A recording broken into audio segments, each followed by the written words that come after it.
Hi everybody, welcome back. I'm so glad you're able to join me here today. Yesterday's lesson was pretty exciting, wasn't it? I mean, Jesus riding into Jerusalem on a donkey? And then going to the temple and tossing tables and chasing everybody out? That's pretty big stuff.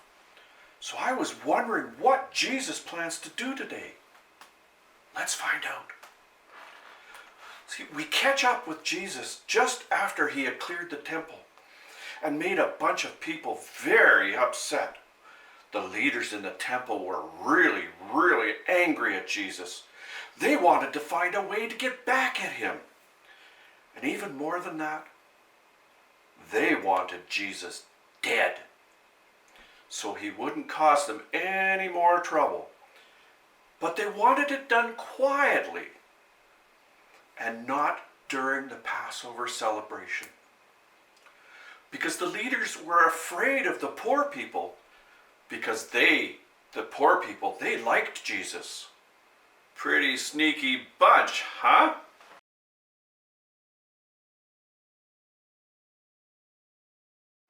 Meanwhile, Jesus had moved out of the city to a place called Bethany to visit with a man named Simon, who was very sick.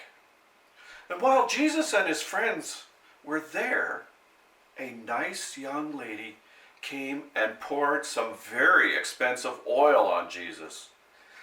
I know that doesn't sound very nice, but it really is a sign of love and respect. But just don't think that you can do this to your mom or dad or anyone else.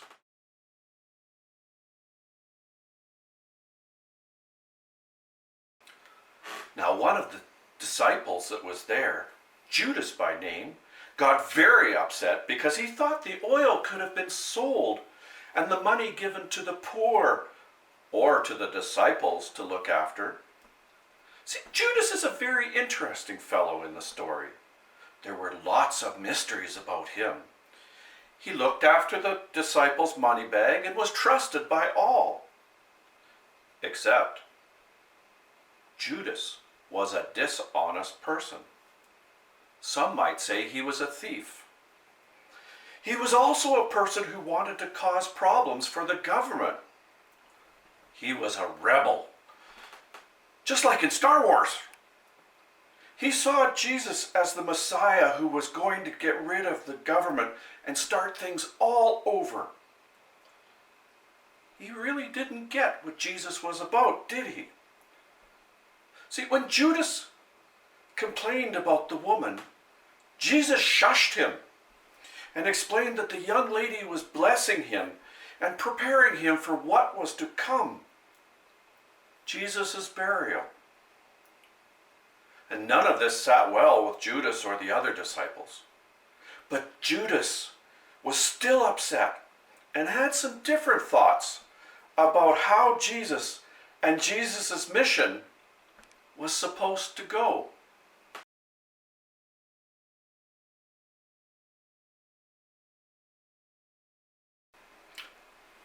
Judas had heard that the temple leaders were looking for someone to point out Jesus.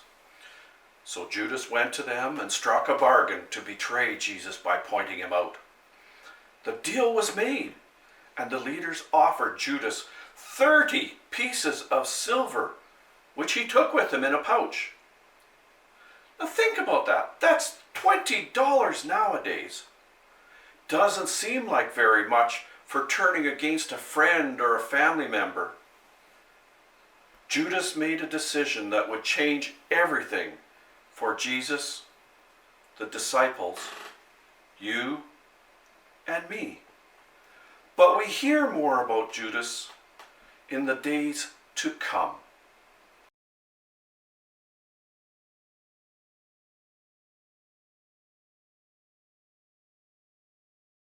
So we're going to stop here because the next story is where things really start to get moving.